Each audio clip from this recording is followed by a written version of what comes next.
informamos que el jefe de gobierno capitalino, Martí Batres, dijo que se debe frenar ya el aumento de los costos en las rentas de viviendas, esto aquí en la capital del país, detectado pues desde el 2012.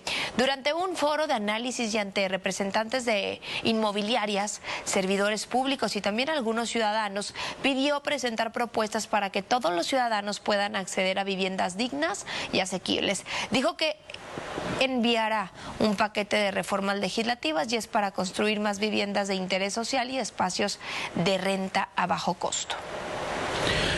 En la Ciudad de México ha crecido el número de habitantes y por tanto, pues sí, es natural, hay una demanda excesiva, una demanda habitacional, pues sí, que supera en muchas ocasiones, o quizá no la supera, pero sí la pone en una situación que impacta los precios de alquiler y los bolsillos de quienes están buscando pues una vivienda en renta. Un análisis revela que el 99% de esas personas que están buscando o comprar o bien rentar un inmueble, pues se interesan principalmente en la alcaldía Cuauhtémoc. Le sigue la alcaldía Benito Juárez, después la Miguel Hidalgo, posteriormente la Álvaro Obregón, Tlalpan y la zona de Azcapotzalco. Sin embargo, las rentas, las más caras, se encuentran en la alcaldía Miguel Hidalgo. Le sigue Coyoacán, después está Cuauhtémoc. Además está Azcapotzalco, continúa Benito Juárez. Mira, Benito Juárez no está en los primeros sitios. Yo me hubiera imaginado que Benito Juárez se encontraba en los primeros sitios, pero no. Interesante este dato, ¿eh? Además está Álvaro Obregón, en Iztapalapa, Gustavo Madero, Tlalpan, Tláhuac. Ahí en pantalla podemos ver pues, prácticamente entre qué oscila y qué oscila el tema que tiene que ver con las rentas.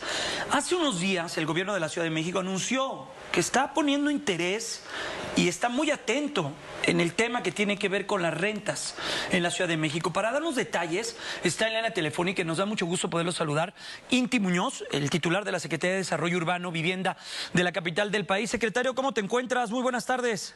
¿Qué tal, Jaime? Cecilia, les saludo con gusto a ustedes y a todo el auditorio. ¿Cuál es la principal preocupación de la autoridad, secretario, al ver pues sí que efectivamente pues las rentas se han disparado y está complicado en una situación como la que se vive en la capital del país? Así es, Jaime, como lo has mencionado, esto es una realidad que ha venido asentándose, agudizándose en la Ciudad de México desde hace algunos años. Hay que señalar que hay un conjunto de factores que incidieron en un problema de fondo, o que está en el fondo, que es el encarecimiento del suelo y por supuesto que la Ciudad de México, que es una ciudad que ha renovado su dinamismo, su actividad económica en los últimos años. El encarecimiento del suelo, hay que señalarlo, es un fenómeno que se vio particularmente durante el sexenio pasado o a partir del sexenio pasado, cuando hubo varios factores que incidieron. Uno, se dejó de invertir en vivienda social, cosa que en la actual administración se ha revertido.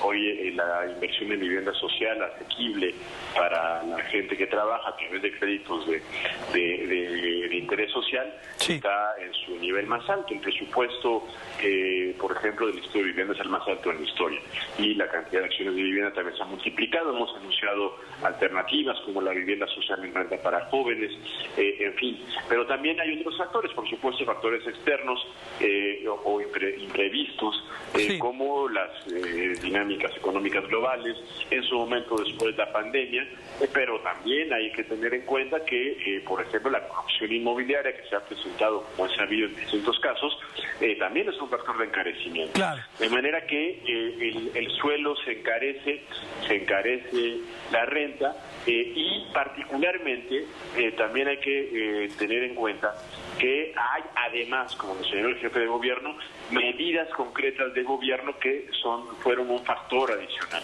Eso de las rentas congeladas, ¿no? Que nacen en 1947, leí un artículo, nacen en los 40, ¿no? 92, ajá, por el tema de la guerra y después ya empiezan a modificarse y comienzan a desvirtuarse. Ahora, esa decisión, ¿no?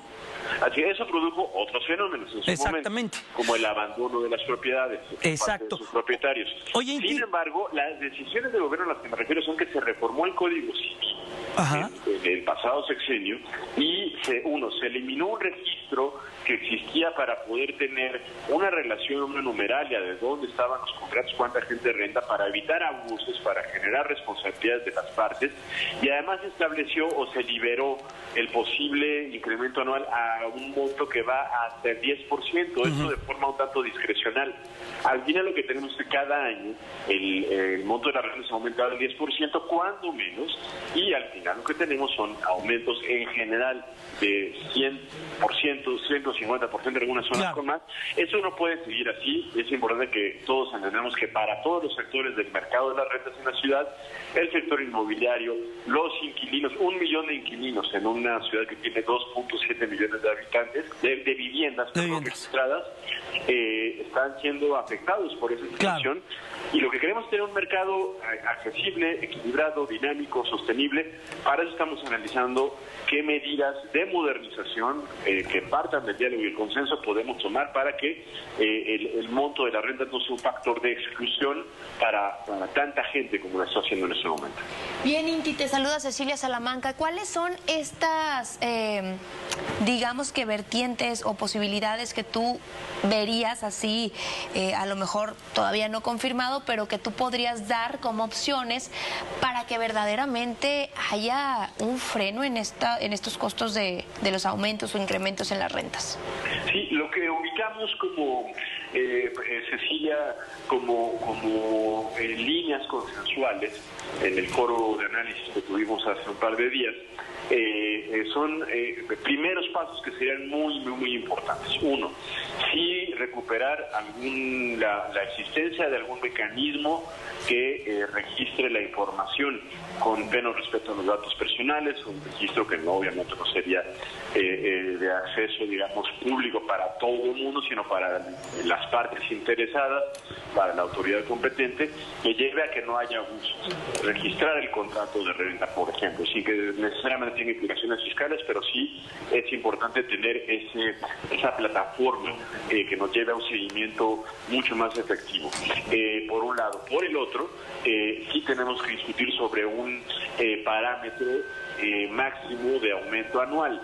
Eso existe en todas las grandes ciudades del mundo, existe en Nueva York, existe en París, existe en Barcelona, existe en Madrid, no es nada nuevo, ha existido en la Ciudad de México, hay que establecerlo de una forma eficaz, adaptable, flexible, lo más consensualmente posible, pero cada vez que la renta aumenta más que la inflación, estamos abonando en la agudización del problema que excluye a decenas de miles de personas de la posibilidad de vivir en la zona central de la ciudad, que es el lugar donde trabajan.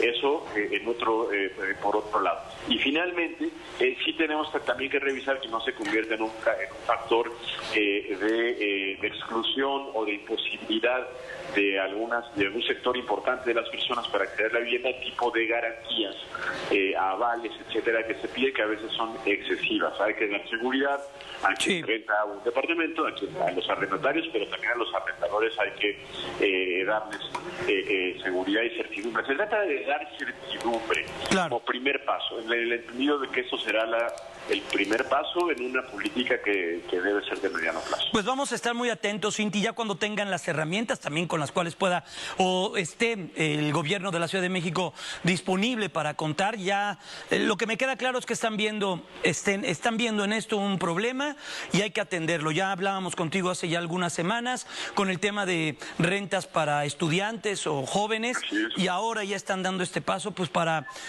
entrarle de lleno a una gentrificación que también es lo que está ocurriendo en algunos puntos de la capital del país y también hay que atenderlo y verlo de esa manera. Inti Muñoz, secretario de Desarrollo Urbano y Vivienda de la capital del país, gracias por estos minutos, que estés muy bien, muy buenas tardes.